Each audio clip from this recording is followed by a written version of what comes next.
से लिपट करके शोकग्रस्त हो गई और बार बार आंसू बहाती हुई बड़े ऊंचे स्वर से विलाप करने लग गई। हा नाथ प्रिय धर्मज्ञो करुणानाथ वत्सलो त्वया हतेन निहता भजन्ते संग्रह प्रजा। हे धर्मज्ञ करुणामय अनाथ वत्सल, आपकी मृत्यु से हम सबकी मृत्यु हो गई। आज हमारा घर उजड़ गया, हमारी संतान अनाथ हो गई। त्वया विरहिता पत्या पुरीनम पुरुषर्षभ न शोभते बजमेव निवृत्तोत्सव मंगला। पुरुष श्रेष्ठ इस पुरी के आप ही स्वामी थे, आपके विरह से इसके उत्सव समाप्त हो गए, मंगल चिन्ह उतर गए। ये हमारी ही भांति विधवा होकर शोभाहीन हो गई आज ये मथुरापुरी। अनागसां त्वं भूतानां कृतवान् द्रोहमुल्बणं तेने मां भोदसां नीतो भूतध्रुको लभेतसं। हे स्वामी, आपने निरपराध प्राणियों के साथ घोर द्रोह किया था, अन्याय किया था, इसी से आपकी ये गति हुई है। जो जगत के जीवों से द्रोह करता है, उनका अहित करता है, ऐसा कौन पुरुष शांति पा सकता है। सर्वेषां यह भूतानां एष हि प्रभवाप्ययः गोप्ता च तदवध्यायी न क्वचित् सुखमेधते। ये भगवान श्री कृष्ण जगत के समस्त प्राणियों की उत्पत्ति और प्रलय के आधार हैं, यही रक्षक हैं। जो इनका बुरा चाहता है, इनका तिरस्कार करता है, वो कभी सुखी नहीं रह सकता। सुकुवाचो राजजोषितया श्वासे भगवान लोक भावना या माहुर्लौकिकी संस्थां हतानां समकारयतो मातरं पितरं चैव मोचयित्वाथ बन्धनात् कृष्णरामो बमन्दाते शिरसा स्पृश्य पादयोः देवकी वसुदेवस्य विज्ञाजे जगदीश्वरो गतसंबन्धनो पुत्रो सा स्वजातेन संकितो। सुखदेव जी कहते हैं, परीक्षित, भगवान कृष्ण ही सारे संसार के जीवन दाता हैं।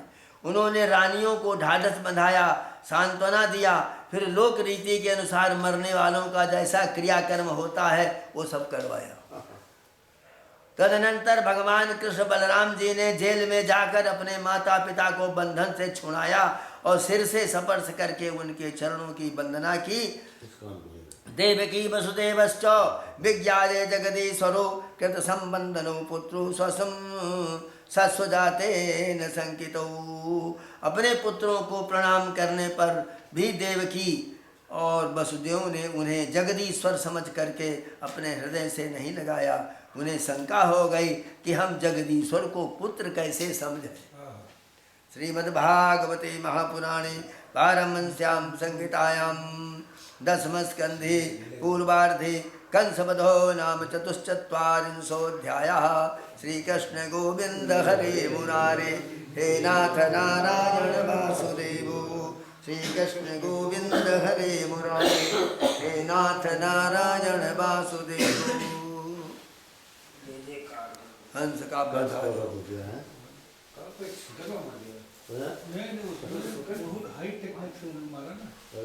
अपने जो कूदे तो अपने वो जो तीनों लोग का बले लेके कूद गए, तीनों लोग का बले अपने अंदर। सं बरबाल युक्तम वृंदावनस्थं नवनीरदाभं नमामि कृष्णं जदुवंशना। सदा सेव्या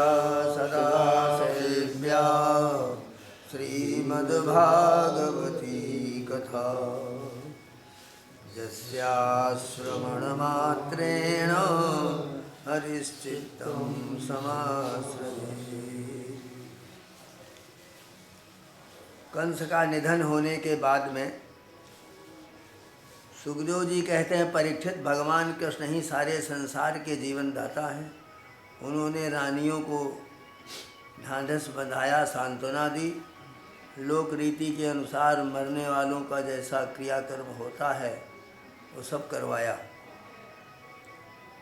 और कृष्ण बलराम जी ने जेल में जाकर अपने माता पिता के बंधन, उनको बंधन से छुड़ाया और सिर से स्पर्श करके उनके चरणों में वंदना किया। अपने पुत्रों के प्रणाम करने पर भी देवकी और वसुदेव ने उन्हें जगदीश्वर समझकर अपने हृदय से नहीं लगाया। उन्हें शंका हो गई कि हम जगदीश्वर को पुत्र कैसे समझें।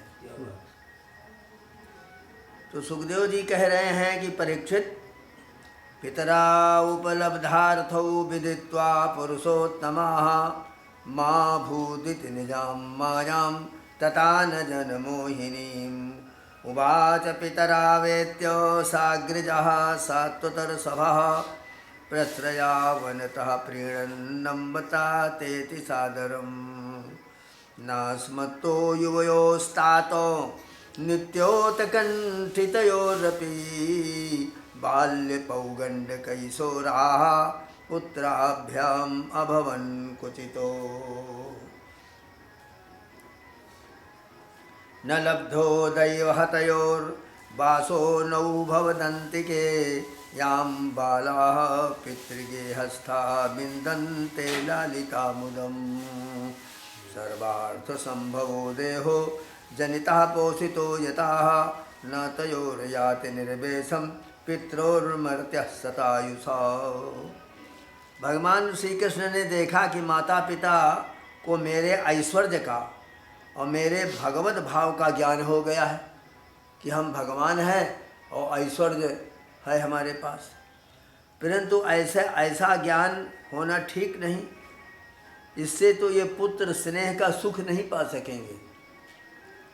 ऐसा सोचकर उन्होंने उन पर अपनी वो योग माया फैला दिया जो उनके स्वजनों को मुग्ध रख करके उनकी लीला में सहायक होती। यदुवंश शिरोमणि भगवान कृष्ण बड़े भाई बलराम जी के साथ अपने माता और पिता के पास जाकर आदर पूर्वक विनय से झुककर, माता जी मेरी अम्मा, माँ मेरे पिताजी, इन शब्दों से उन्हें प्रसन्न करते हुए कहा कि पिताजी, माताजी, हम आपके पुत्र हैं। आप हमारे लिए सर्वदा उत्कंठित रहे हैं, फिर भी आप हमारे बाल्यावस्था, पौगंड अवस्था और किशोर अवस्था का सुख हमसे नहीं पा सके। दुर्दैववश हम लोगों को आपके पास रहने का सौभाग्य नहीं मिला।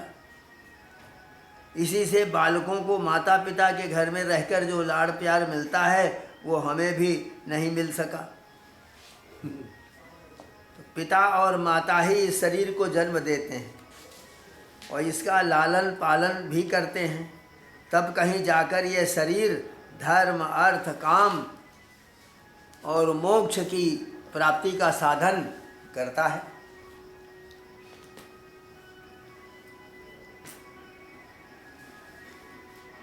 यस्तयोरात्मजः कल्पो आत्मना च धनेन च वृत्तिं न दय्यात्तं प्रेत्य स्वमांसं खादयन्ति। मातरं पितरं वृद्धं भार्यां साध्वीं सुतं शिशुं गुरुं विप्रं प्रपन्नं च कल्पो बिभ्रत् स्वसन्मृताः। यदि कोई मनुष्य 100 वर्ष तक जी करके और माता पिता की सेवा करता रहे तब भी वो उनके उपकार से उऋण नहीं हो सकता। उनके उपकार से ऋण नहीं हो सकता। जो पुत्र सामर्थ्य रहते भी अपने माँ बाप की शरीर और धन से सेवा नहीं करता, उसके मरने पर जमदूत उसे उसके अपने शरीर का मांस खिलाते हैं, खाओ यही मांस। जो पुरुष समर्थ होकर भी बूढ़े माता पिता, सती पत्नी, बालक, संतान, गुरु, ब्राह्मण और शरणागत का भरण पोषण नहीं करता, वो जीता हुआ भी मुर्दे के समान है। तन्नावकल्पयो कंसान नित्य मुद्विग्न चेतसो मोघ में ते प्रतिक्रांता दिवसा वामनर्चतो तत्छन्तुमर्हतस्तातो मातर्नौ परतन्त्रयोः अकुर्वतोर्वां शुश्रूषां क्लिष्टयोर्दुर्हृदा वृषं मातरं पितरं वृद्धं भार्यां साध्वीं सुतं शिशुं गुरुं विप्रं प्रपन्नं च कल्पो बिभ्रत् स्वसन्मृताः। पिताजी हमारे इतने दिन व्यर्थ ही बीत गए, क्योंकि कंस के भय से सदा उद्विग्न चित्त रहने के कारण हम आपकी सेवा करने में असमर्थ रहे। मेरी माँ और मेरे पिताजी, आप दोनों हमें क्षमा करें। इस दुष्ट कंस ने आपको इतने इतने कष्ट दिए, परंतु हम परतंत्र रहने के कारण आपकी कोई सेवा शुश्रूषा नहीं कर सके। सुकोवाचो इति माया मनुष्यस्य हरेर्विश्वात्मनो गिरा मोहिता बंकमारोप्य परिख्वज्या पतुर्मुदम। परीक्षित, अपनी लीला से मनुष्य बने हुए विश्वात्मा हरि की इस वाणी से मोहित होकर देवकी वसुदेव ने उन्हें गोद में उठा लिया और हृदय से चिपकाकर परमानंद प्राप्त किया। राजन, सिंचंता सिंचंता वश्रुधाराभिः स्नेहपाशेन चाप्रतौ न किंचित् दूचतु राजन बाष्पकंठो विमोहितौ। वे स्नेह पास से बंध करके पूर्णता मोहित हो गए और आंसुओं की धारा से उनका अभिषेक करने लगे। यहाँ तक कि आंसुओं के कारण गला रुंध जाने से वे कुछ बोल भी नहीं सके। एवं आश्वास्य पितरो भगवान देवकी सुताः मातामहं तु कृसेनं जदूनाम् अकरो नृपम् आह चास्मान् महाराज प्रजाश्चाज्ञप्तुमर्हसि जजाति शापाद्यदुभिर्नाशितव्यं नृपासने। देवकी नंदन भगवान श्री कृष्ण ने इस प्रकार अपने माता पिता को सांत्वना दे करके और अपने नाना उग्रसेन को जदुवंशियों का राजा बना दिया और उनसे कहा, महाराज हम आपकी प्रजा हैं, आप हम लोगों पर शासन कीजिए। राजा जजाति का शाप होने के कारण जदुवंशी राज सिंहासन पर नहीं बैठ सकते। जदू को श्राप दे दिया था। उन्होंने अपने पुत्रों को बुलाया जजाति ने और कहा कि जदू से कहा कि आप अपनी जवानी हमको दे दीजिए और इतने दिनों से हम विषय भोग कर रहे हैं, अभी हमारी तृप्ति नहीं हुई। जदू जी ने कहा कि पिता होकर लज्जा नहीं लगती तुमको इस प्रकार हमसे कहने में? मैं कभी अपनी जवानी कैसे दे सकता हूँ? जजाति ने कहा कि जाओ, तुमको राज्य, हमारे उत्तर काल में तुमको राज्य नहीं प्राप्त होगा, राज्य के तुम अधिकारी नहीं हो। दूसरे को बुलाया, वो भी जदू पुरु, वो भी इसी तरह के रहे। तीसरे भी इसी तरह निकल गए। चौथा पुरु जो छोटा था, उसने कहा पिताजी जतो जात शरीरो हम, ये शरीर का एक एक कण आपका शरीर है, हमारा नहीं है। आपके रजबीज से उत्पन्न हुआ ये शरीर आपका है, जो आज्ञा आपकी चाहे वो शरीर तैयार है। उन्होंने कहा जवानी दे दो। कहन पिताजी ये लीजिए। कैसे मिलेगी? पहले से वरदान था। एक और कथा है उसमें वरदान था कि तुमको वृद्धावस्था में दूसरे की आयु लेने के लिए तुम में ऐश्वर्य है, शक्ति है। तुम कह दोगे कि हमारी बुढ़ापा हमारा तुम ले लो और अपनी जवानी हमको दे दो, तो तुमको ऐसा हो जाएगा। ये वरदान था। तो उन्होंने अपनी जवानी दे दिया पुरु को और उसका बुढ़ापा ले लिया और 1000 वर्ष तक विषयों का भोग करते रहे, फिर भी उनको तृप्ति नहीं हुई। तो कहा कि जैसे घी छोड़ा जाता है अग्नि में, तो अग्नि और बढ़ती है, घटती नहीं है। इसी प्रकार जो जो विषय सेवन किए जाते हैं वैसे ही इच्छा शक्ति और बढ़ती चली जाती है और शरीर जर्जर होता चला जाता है। तो 1000 वर्ष तक फिर उसके बाद ग्रहण करके एक दिन उनको यही हुआ, अहो में पश्यता नूनम, देखो तो हमारी कृपणता और अभद्रता, हम विषयों के गुलाम हो गए। नहीं, अब मैं ऐसा नहीं करूँगा। पुत्र को बुलाया और कहा बेटा अब हम तुम्हारी जवानी तुमको दे रहे हैं और अपना बुढ़ापा हम ले रहे हैं। ऐसा ले करके फिर वो चले गए हिमालय में और वहाँ 1000 वर्ष तप करने के पश्चात स्वर्ग की गति उनको प्राप्त हुई। तो उन्होंने श्राप दे दिया था जदू को कि तुमको हमारे इस राज्य का अधिकार नहीं है। तो वही भगवान कह रहे हैं कि जजाति का शाप होने के कारण जदुवंशी राज सिंहासन पर नहीं बैठ सकते, परंतु मेरी ऐसी ही इच्छा है, इसलिए आपको कोई दोष न होगा। जब मैं सेवक बनकर आपकी सेवा करता रहूँगा तब बड़े बड़े देवता भी सिर झुका करके आपको भेंट देंगे। दूसरे नरपतियों के बारे में कहना क्या है, वो भी आप ही को प्रणाम करेंगे। तो नाना जी, इस प्रकार से भगवान श्री कृष्ण ही सारे विश्व के विधाता हैं। उन्होंने जो कंस के भय से व्याकुल होकर इधर उधर भाग गए थे, उन जदु और वृष्णि और अंधक और मधु और दासार और कुकर आदि वंश में उत्पन्न समस्त सजातीय संबंधियों को ढूंढ ढूंढ करके बुलवा करके फिर मथुरा में रखा। सर्वान् सुज्ञाति संबंधान मयि भृत्य उपासेने भवतो विबुधादयाः बलिं हरन्ते वनताः किं तान्नेन राधिपाः सर्वान् स्वज्ञाति संबंधान दिग्भ्याकंस व्याकुलान् जदु वृष्ण्यन्धक मधु दासारः कुकुरादिकान्। और उनको घर से बाहर रहने में बड़ा क्लेश उठाना पड़ा, परंतु भगवान ने उनका सत्कार किया, सांत्वना दी और खूब धन संपत्ति दे करके तृप्त किया और अपने अपने घरों में फिर बसा दिया। सभाजितान समाश्वास्य विदेशावासकर्षितान निवासयत स्वरो स्वगेहेषु भित्तैः संतर्प्य विश्वकृत कृष्ण संकर्षण भुजैर्गुप्ता लब्ध मनोरथाः गृहेषु रेमिरे सिद्धा कृष्ण रामो गतज्वराः वीक्षन्तो हरः प्रीत्या मुकुन्द बदनाम्बुजं नित्यं प्रमुदितं श्रीमत् सदयस्मितवीक्षणम्। सारे जदुवंशी भगवान कृष्ण तथा बलराम जी के बाहुबल से सुरक्षित हो गए। उनकी कृपा से किसी प्रकार की व्यथा नहीं उनको होती थी, दुख नहीं था। उनके सारे मनोरथ सफल हो गए, वे कृतार्थ हो गए। अब वे अपने अपने घरों में आनंद से विहार करने लग गए। तत्र प्रवयसोऽस्प्यासन् जुवानौति बलौ जसाः पिबन्तौ क्षैरमुकुन्दस्य मुखाम्बुज सुधां मुहुः अथ नन्दं समासाद्य भगवान् देवकी सुताः संकर्षणश्च राजेन्द्र परिस्वस्येदमुच्युतुः। भगवान कृष्ण का बंधन आनंद का सदन है, नित्य प्रफुल्लित, कभी न कुम्हलाने वाला है, कमल है। ऐसा कमल है जो कभी कुम्हलाता नहीं, उसका सौंदर्य अपार है। सदैव हास और चितवन उस पर नाचती रहती है। जदुवंशी दिन प्रतिदिन उनका दर्शन करके आनंद मग्न रहते थे।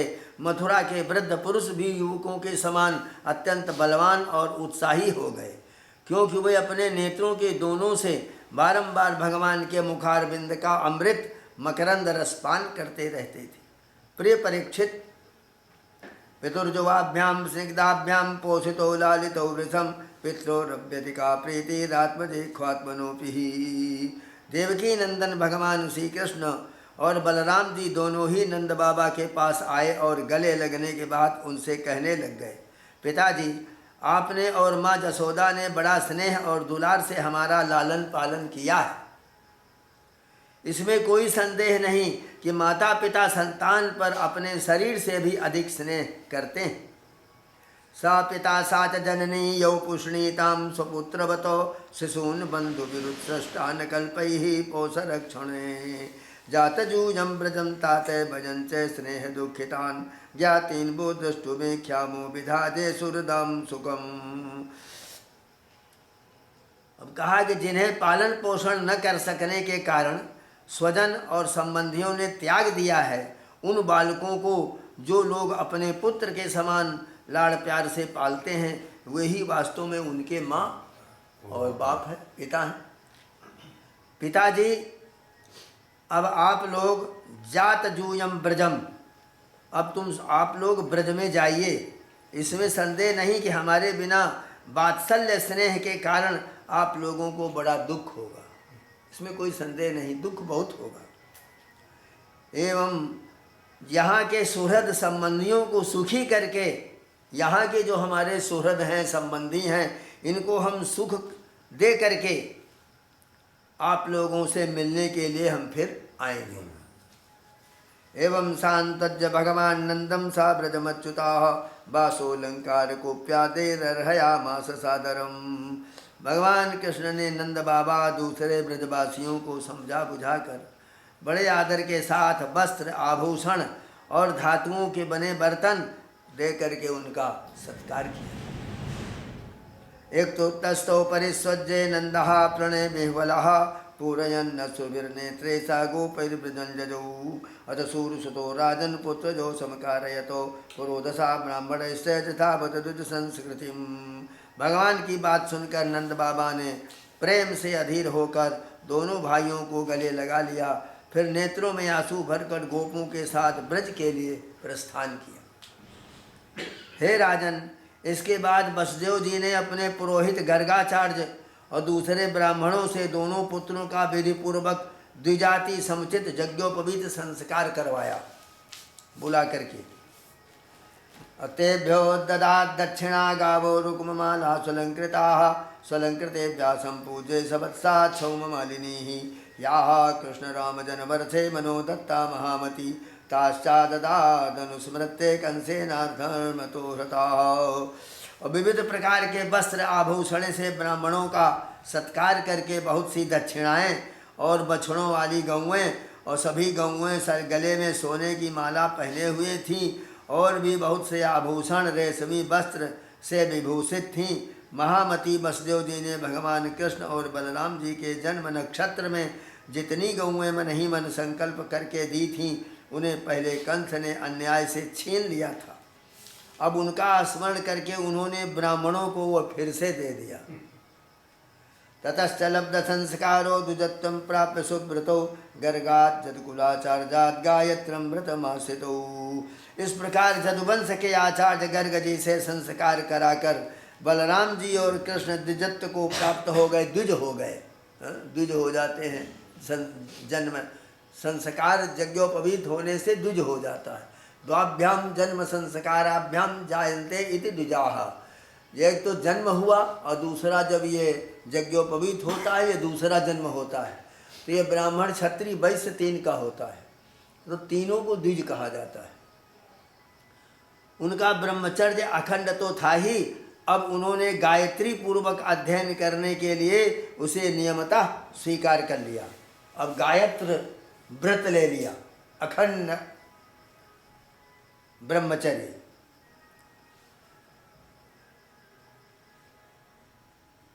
प्रभवौ सर्वविद्यानां सर्वज्ञो जगदीश्वरो नान्य सिद्धामलज्ञानं गूह्यमानो नरेहितैः अथो गुरुकुले वासो मेच्छन्तावुपजगमतुः काश्यां संदीपनिं नामो जवन्ती पुरवासिनम। कृष्ण बलराम जगत के एकमात्र स्वामी हैं, सर्वज्ञ हैं, सभी विद्याएं उन्हीं से निकली हैं, उनका निर्मल ज्ञान स्वतः सिद्ध है। फिर भी उन्होंने मनुष्य की सी लीला करके उसे छिपा रखा था। अब ये दोनों गुरुकुल में निवास करने की इच्छा से काश्यप गोत्री सांदीपनी मुनि के पास गए, जो अवंतीपुर उज्जैन में रहते थे। जथोपसाद्यतौ दान्तौ गुरु वृत्ति मनिंदितां ग्राहयन्तावुपेतौ स्मो भक्त्या देवमेवादृतौ। वे दोनों भाई विधि पूर्वक गुरु जी के पास रहने लग गए और इस समय वे बड़े ही सुसंजत अपनी चेष्टाओं को नियमित रखे हुए थे। गुरु जी तो उनका आदर करते ही थे। भगवान कृष्ण और बलराम जी भी गुरु की उत्तम सेवा कैसे करनी चाहिए इसका आदर्श लोगों के सामने रखते हुए बड़ी भक्ति थे। इष्ट देव के समान उनकी सेवा करते थे, पैर दबाते थे, सब सैया लगाते थे और उनको सब प्रकार से नहलाते थे, ये सब करते थे। तयोर्द्विजवरस्तुष्टा शुद्ध भावानुवृत्ति भी प्रोवाच वेदानखिलां सांगोपनिषदो गुरु। गुरुवर सांदीपनी जो उज्जैन में रहते थे, उनकी शुद्ध भाव से युक्त सेवा से बहुत प्रसन्न हुए। उन्होंने दोनों भाइयों को 6 अंग, वेद के 6 अंग होते हैं,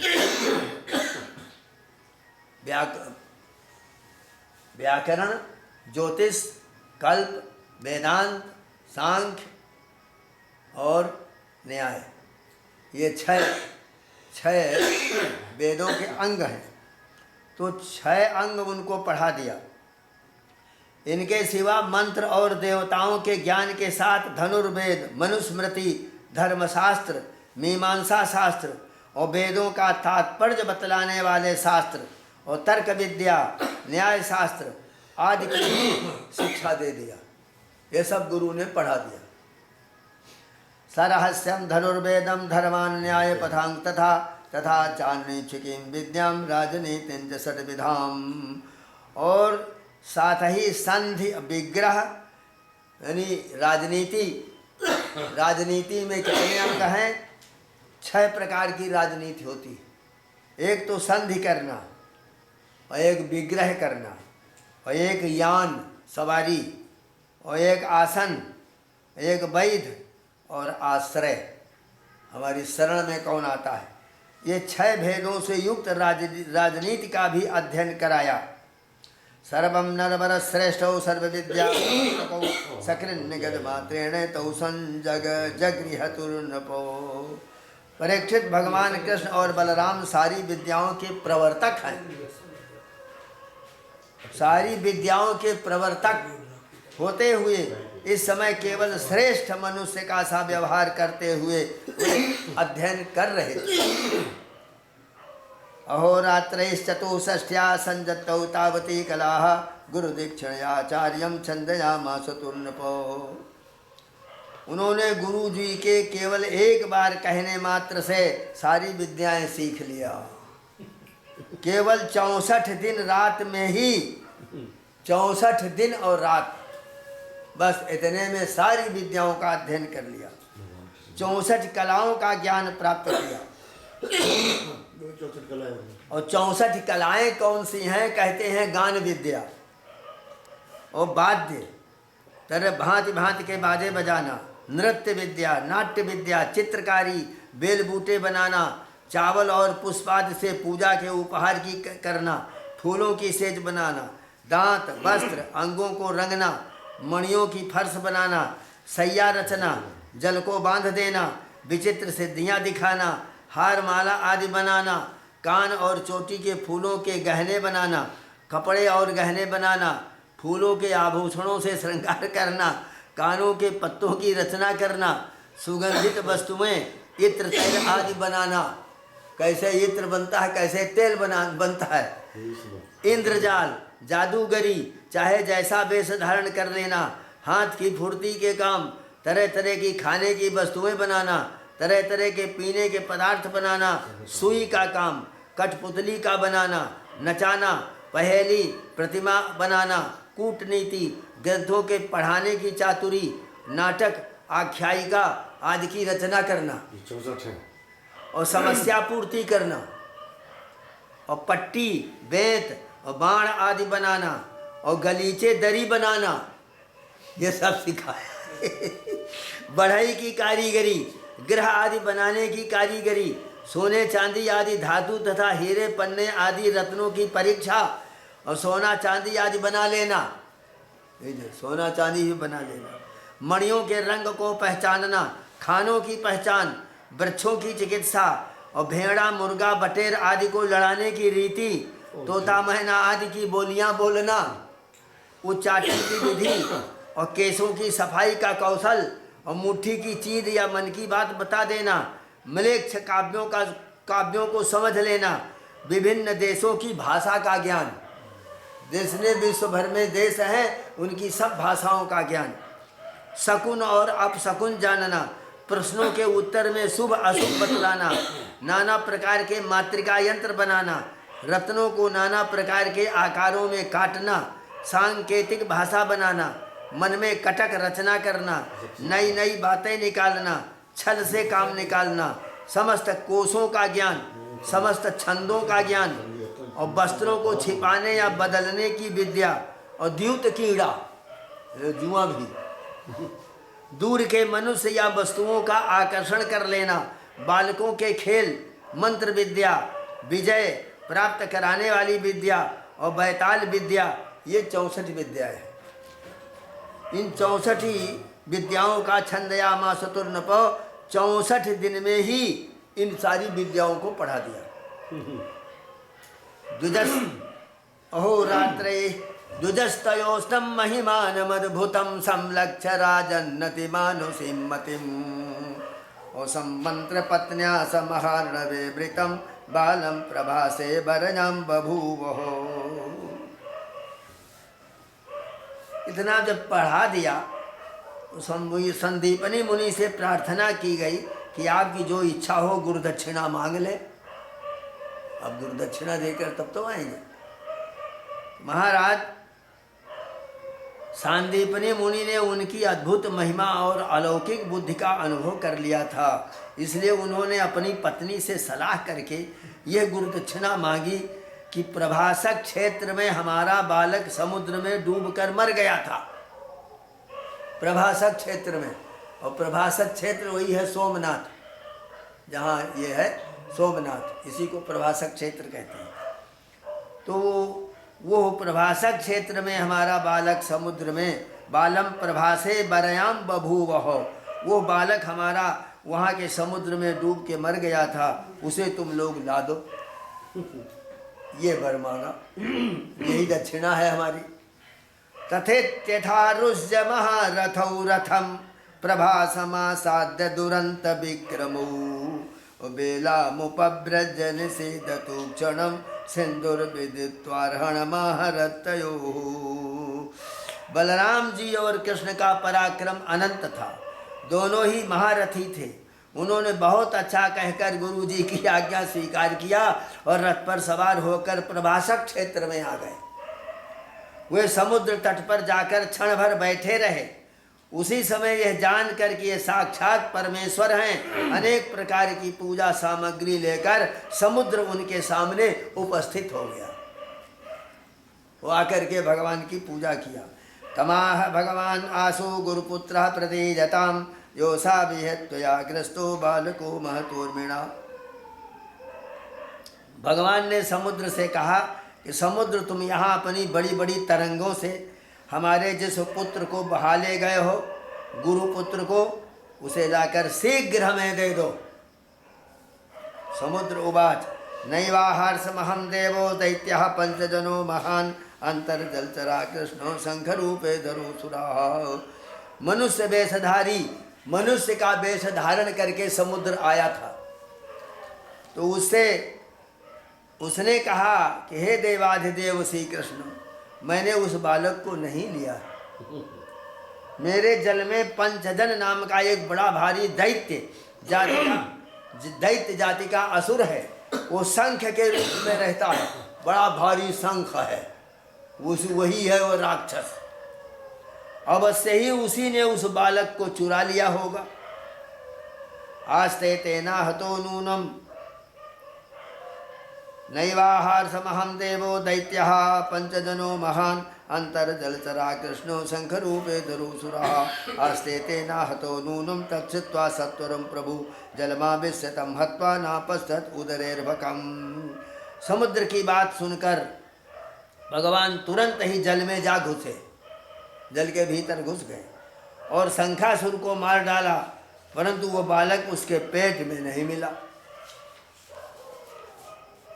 तदंग प्रभवम शंखो मादाय रथमागमतो तथा संजमनीं नाम जमस्य दैताम पुरीं। तब उसके शरीर का शंख लेकर भगवान रथ पर चले आए और वहाँ से बलराम जी के साथ कृष्ण ने जमराज की पुरी संजमनी को चल दिए और वहाँ से जमराज जमपुरी पहुँच गए। वहाँ जाकर अपना वही शंख बजाया। गत्वा जनार्दना शंखं प्रदधमौ सहलायुधाः शंख निर्ह्रादमाकर्णे प्रजा संजमनो यमाः तयोः सपरजां महतीं चक्रे भक्तुपबृंहिताम् उवाचावनता कृष्णं सर्वभूता सजालयं लीला मनुष्य हे विष्णु जुबुजो करवाम किम। तो शंख का शब्द सुनकर सारी प्रजा शासन करने वाले जमराज ने, सारी प्रजा का जो शासन करते हैं वो जमराज ने उनका स्वागत किया। भक्ति भाव से विधिपूर्वक उनकी बहुत बड़ी पूजा किया। उन्होंने नम्रता से झुक करके समस्त प्राणियों के हृदय में विराजमान सच्चिदानंद स्वरूप भगवान कृष्ण से कहा, लीला से ही मनुष्य बने हुए सर्वव्यापक परमेश्वर, मैं आप दोनों की क्या सेवा करूं। ये जमराज ने कहा। भगवान उवाचो गुरुपुत्र मेहानीतम निधि कर्मो निबंधनम आनयस्व महाराजे मच्छासन पुरस्कृताः तथेति तेनोपानीतं गुरुपुत्रं जदुत्तमो दत्त्वा स्वगुरुवे भूजो व्रणिखेति तमुचतुः। भगवान ने कहा जमराज, यहाँ अपने कर्म बंधन के अनुसार, अपने कर्म बंधन के अनुसार मेरा गुरु पुत्र लाया गया है, कर्मों में बंध करके यहाँ आया है। तुम मेरी आज्ञा स्वीकार करो और उसके कर्म पर ध्यान न दे करके उसे मेरे पास ले आओ। उसने कौन कौन कर्म किए हैं, इससे छुटकारा दे करके उसे मेरे पास लाओ। यमराज ने कहा जो आज्ञा, और भगवान का आदेश स्वीकार किया, उनका गुरुपुत्र ला दिया। तब जदुवंश शिरोमणि भगवान कृष्ण और बलराम जी उस बालक को लेकर उज्जैन लौट आए और अपने गुरुदेव को सौंप कर कहा कि आप और जो कुछ चाहें मांग लें। गुरुवाचो सम्यक संपादितो वत्सो भवद्भ्याम गुरु निष्क्रियाः को नु दुष्मद्विद गुरो कामानामवशिष्यते गच्छन् गच्छतं स्वगृहं वीरो कीर्तिर्वामस्तु पावनी छन्दांस जात जामानि भवन्ति परत्र चो गुरुदेव मनुज्ञातो रथेनानिलरंहसा आयातो स्वपुरं ताते परदन्य निनदेन वै समनंदन प्रजा सर्वा दृष्ट्वा राम जनार्दनौ अपश्यन्तो बहुवानि नष्टलब्धो धनायिवो। बेटा तुम दोनों ने भली भांति गुरु दक्षिणा दिया है, अब और क्या चाहिए?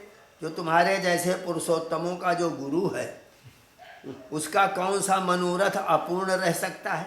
वीरों अब तुम दोनों अपने घर जाओ, तुम्हें लोगों को पवित्र करने वाली कीर्ति प्राप्त हो, समस्त संसार को लोगों को पवित्र करने वाली कीर्ति तुमको प्राप्त हो। तुम्हारी पढ़ी हुई विद्या इस लोक में और परलोक में सदा नवीन नई नई बनी रहेगी और कभी विस्मृत नहीं होगी।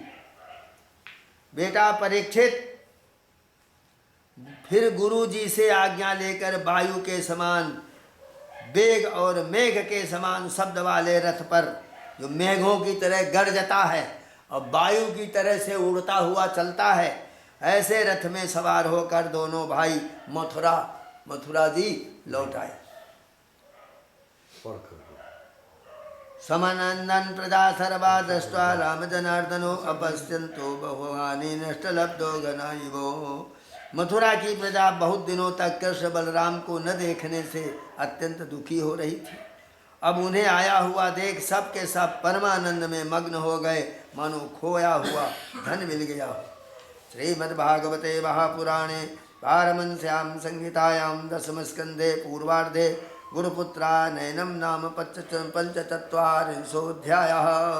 श्रीशुकोवाच वृष्णीनां प्रवरो मंत्री कृष्णस्य दयिता सखा शिष्यो बृहस्पते साक्षात् उद्धवो बुद्धिसत्तमः तमाह भगवान् प्रेष्ठं भक्तमेकान्तिनं क्वचित् गृहीत्वा पाणिना पाणिन् प्रपन्नार्ते हरो हरिः। परीक्षित, उद्धव जी जो है वृष्णि वंशियों में एक प्रधान पुरुष थे। वे साक्षात बृहस्पति के शिष्य थे और परम बुद्धिमान भी थे। उनकी महिमा के संबंध में इससे बढ़कर और कौन सी बात कही जा सकती है कि वे भगवान कृष्ण के प्यारे सखा और मंत्री भी थे।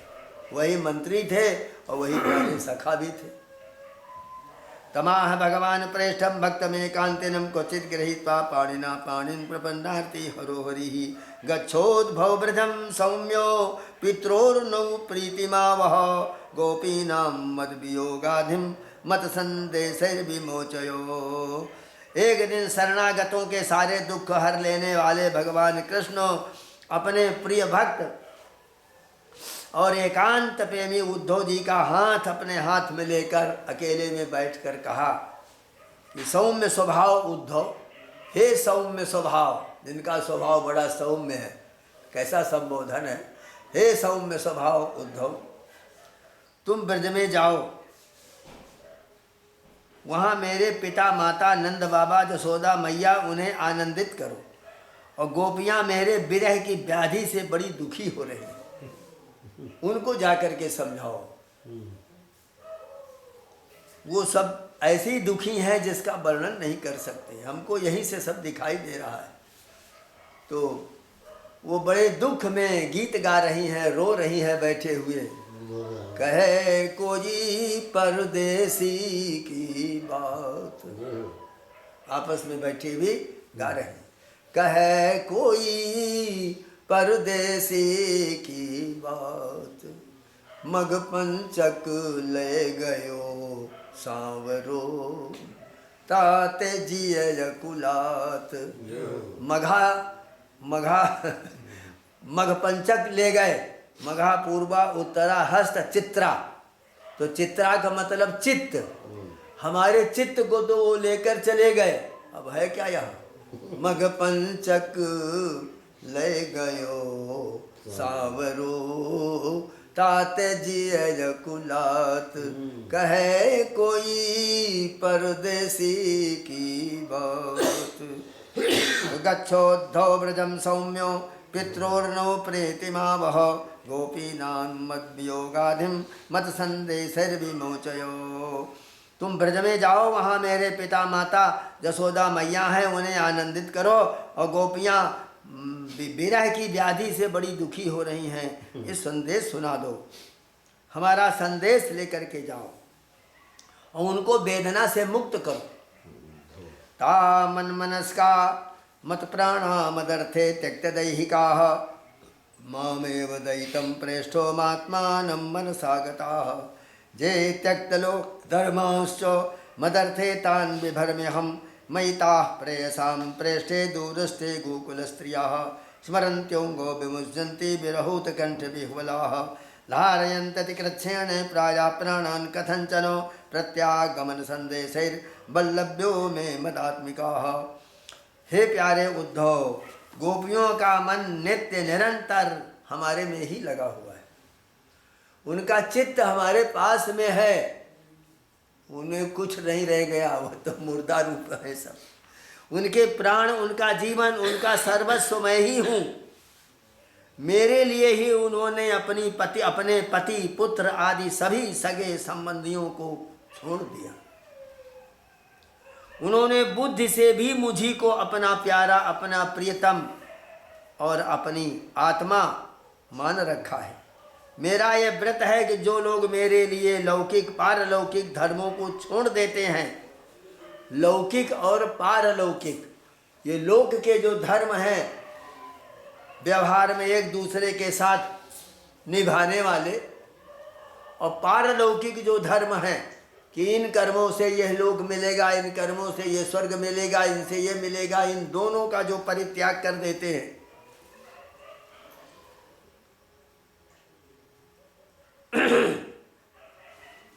तो और अपना प्रियतम मान करके उनका भरण पोषण मैं स्वयं करता हूँ। प्रिय उद्धव, मैं उन गोपियों का परम प्रियतम हूँ। मेरे यहाँ चले आने से वे मुझे दूरस्थ मानती हैं, मेरा स्मरण करके अत्यंत मोहित हो रहे हैं। दो मित्र थे, घर से निकल पड़े कि चलो भैया अभी संसार के बजाय हम लोग बाहर चलें और तपस्या करें, कुछ तप करके स्वर्ग प्राप्त करें। यहाँ तो सब देख लिया, भोग लिया, अब इनमें कुछ मज़ा नहीं। तो दोनों बाहर जंगल में चले गए। एक बैठ गया पीपल के पेड़ के नीचे, कहता हम यहीं तप करेंगे। और दूसरे को मिली एक इमली का पेड़ मिला, उसके पत्ते बहुत छोटे छोटे होते हैं, तो वो उसके नीचे बैठ गया। दोनों लगाए ध्यान, नमो भगवते वासुदेवाय जप रहे थे। नारद जी आए, देखा ये तो बड़े भक्त हैं भगवान के।